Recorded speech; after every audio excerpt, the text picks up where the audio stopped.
নমস্কার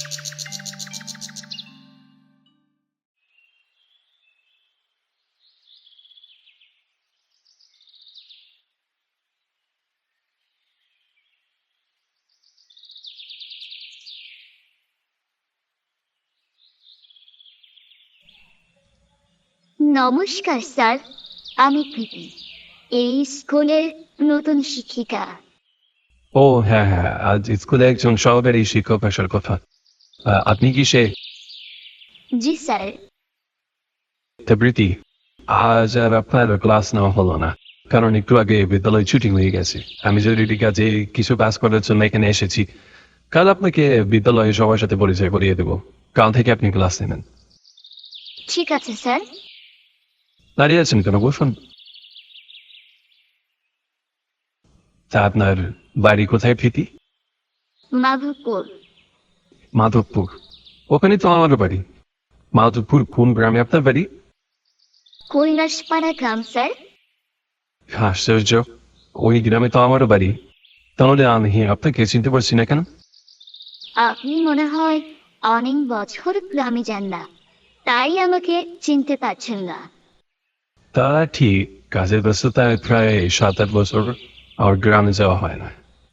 স্যার, আপনাকেও আমি ঠিক চিনতে পারিনি, যদি আপনার পরিচয়টা দিতেন। জমিতে রাঘব সেনের ভাইপো আমি। রাঘব সেন? উনি আপনার কাকা? উনি তো গতকাল রাতে মারা গিয়েছে, কিন্তু আপনি এখনো এখানে বসে আছেন।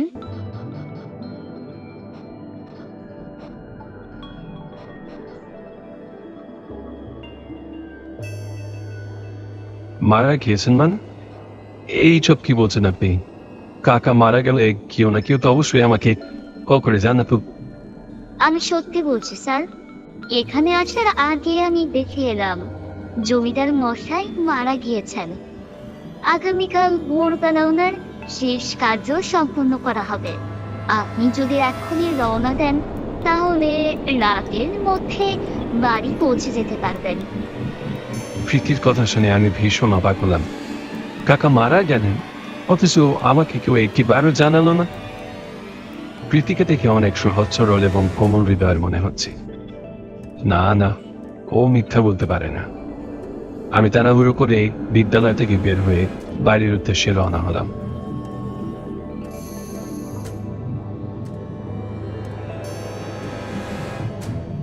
কাকার মৃত্যুর খবর শুনে মনে হচ্ছে আমার পায়ের নিচের মাটি সরে যাচ্ছে।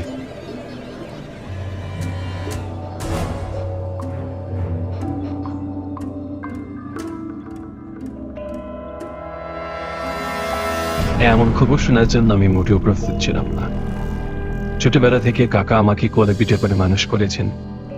আমার বাবাও ছিল না, কাকাই আমার বাবার দায়িত্ব পালন করেছেন। আমাকে শহরে রেখে লেখাপড়া শিখিয়েছেন। কাকা আমাকে ছেড়ে এমন অকালে চলে যাবেন, এটা আমি ভাবতেই পারছি না।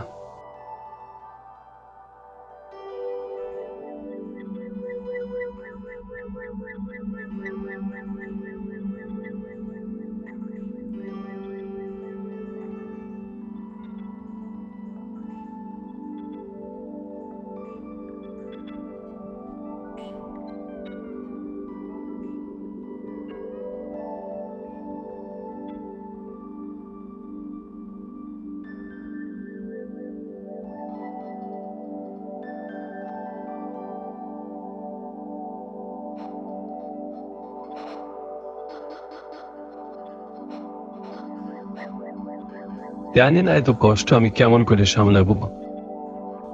তাদের কথা ভাবতে ভাবতে আমি মাধবপুর গ্রামে চলে এসেছি।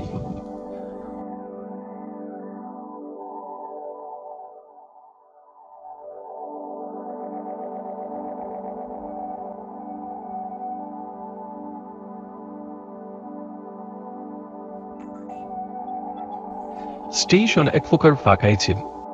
আমি ছাড়া স্টেশন আর কেউই নামবে না। রাতের বেলায় তেমন কোনো রিক্সাও পাওয়া যায় না, তাই আমি পায়ে হেঁটে নদীর ঘাটের দিকে যাচ্ছি।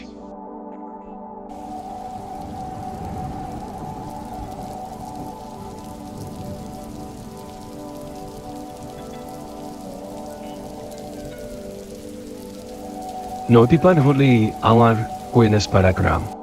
আকাশ মেঘাচ্ছন্ন হয়ে আছে, গুড়ি গুড়ি বৃষ্টিও পড়ছে। জানি না ঘাটে নৌকা পাবো কিনা।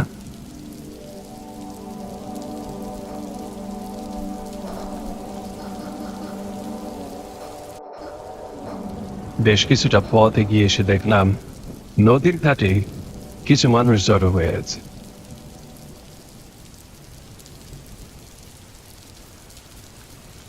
আরো কাছে গিয়ে দেখলাম একটা লাশকে ঘিরে সবাই দাঁড়িয়ে আছে। দাদা, এটা কার লাশ? এখানে এভাবে ফেলে রেখেছেন কেন?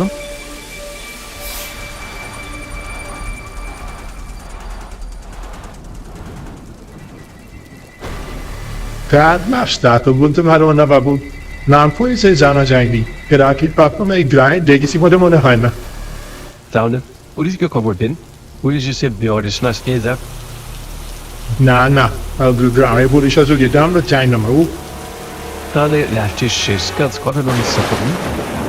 বলে বাবা, এই রাতের বেলা শ্মশানে যাবে কি? আমি বাবু এইসব জানার মধ্যে নেই।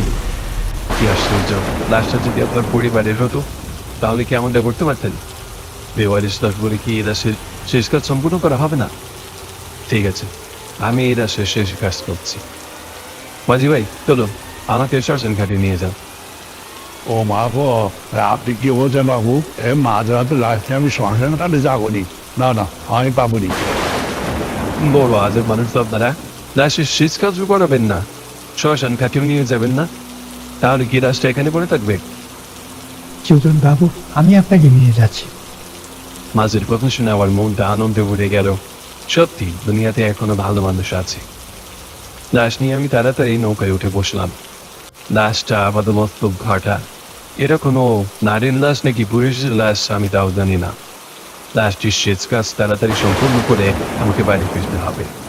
এদিকে সময়ের সাথে পাল্লা দিয়ে বৃষ্টিও বাড়ছে। আমি পুরো ভিজে গিয়েছি। একটু পর পর আকাশে বিজলি চমকাচ্ছে। হঠাৎ লক্ষ্য করলাম লাশটি একদম শুকনো। বৃষ্টির ফোঁটা লাশটিকে স্পর্শ করতে পারছে না। আমার বুকের ভিতর মোচড় দিয়ে উঠল।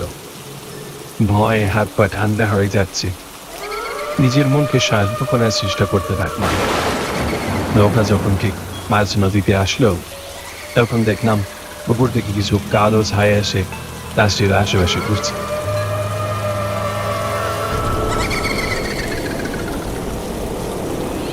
রাম রাম রাম রাম রাম রাম রাম। বাবু, এগুলো কিসে যায়?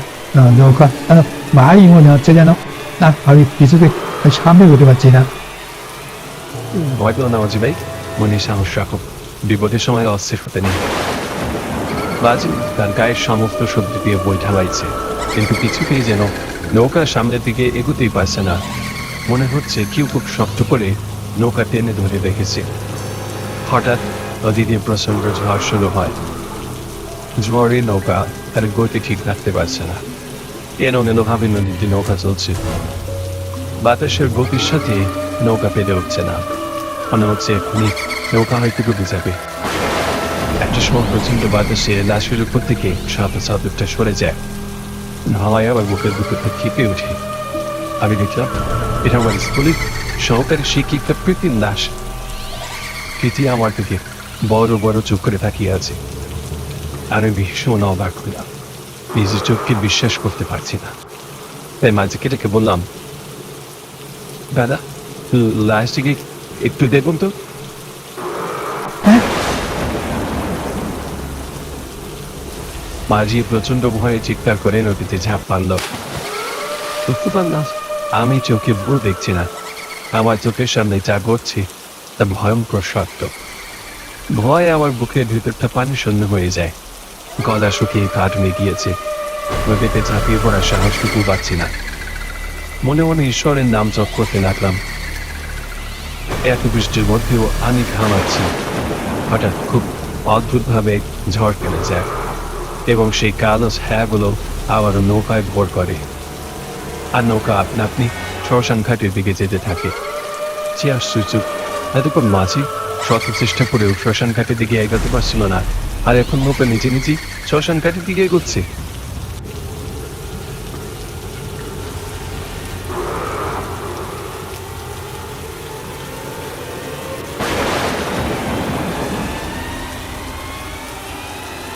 নৌকায় থাকা লাশটির দিকে তাকিয়ে দেখলাম লাশটা চোখ বন্ধ করে আছে।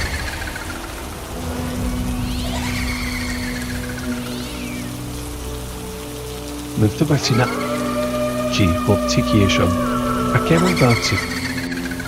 কাকার কথা ভাবতে ভাবতে আমি আমার চোখে ভুল দিচ্ছি না তো। আমি আর লাশ ছেড়া নৌকা এদিও না, তাহলে এত দ্রুত নৌকা শ্মশান ঘাটের দিকে এগোচ্ছি কি করে?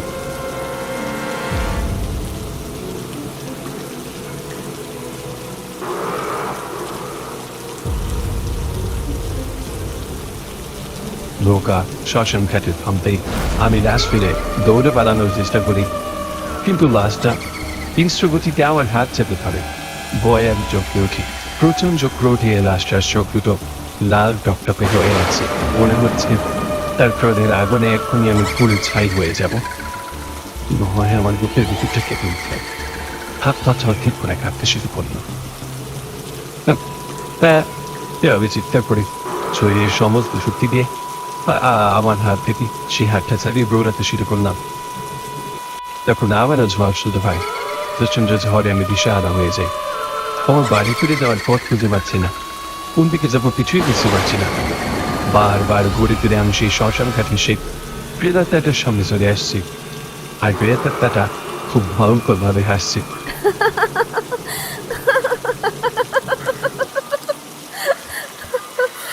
আমি পালানোর কোনো পথ খুঁজে পাচ্ছি না। বুকের ভেতরে প্রাণ ব্যথিতে ছটফট করছি। ভয় আমার প্রাণ যায় যেন অবস্থা। মনে হচ্ছে এক্ষুনি বুকের ভেতর থেকে প্রাণ পাখিটা বেরিয়ে যাবে।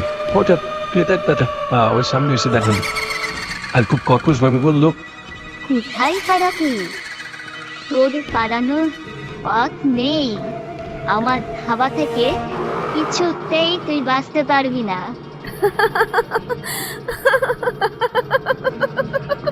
না, আমাকে বেরো না, আমাকে ছেড়ে দাও।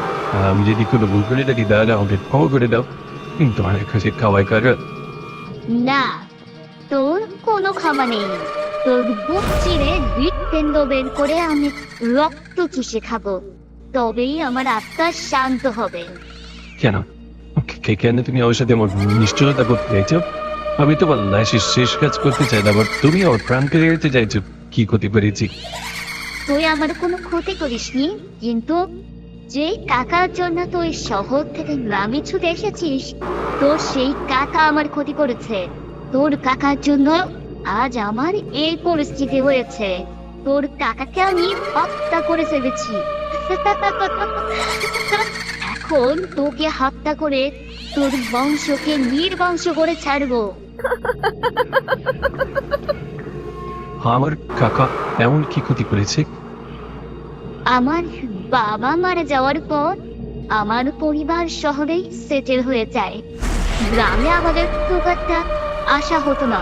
কিছুদিন আগে আমি গ্রামে এসেছিলাম এবং তোর কাকার কাছে আমার সমস্ত সম্পত্তি বিক্রি করে টাকা নিয়ে আমি শহরে ফিরে যাচ্ছিলাম, কিন্তু তোর লম্পট টাকা আমার হাত থেকে টাকার ব্যাগ ছিনিয়ে নেয় এবং আমাকে শারীরিক নির্যাতন করে মেরে ফেলে।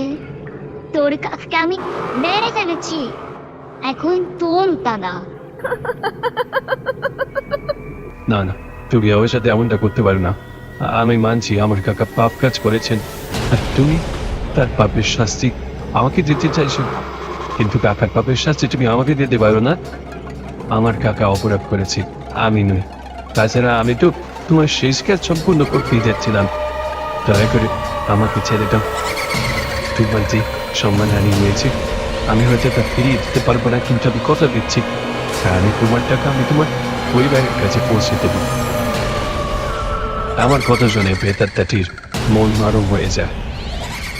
তার রক্ত রঙা চোখে পানি ঝলঝল করতে থাকে। তারপর প্রেতাত্মাটি হাওয়ায় মিলিয়ে যায়। ভয়ে ভয়ে হাঁটতে হাঁটতে আমি আমার বাড়ি পৌঁছে যাই। উঠানে আমার কাকার লাশ পড়ে আছে।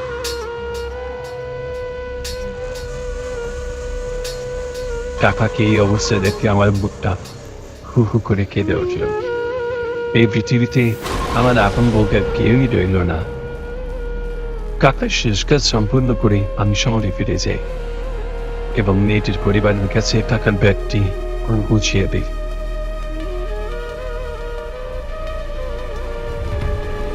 তারপর বিদ্যালয়ে যাই। সহকারী শিক্ষক বাদনকে ডেকে বললাম,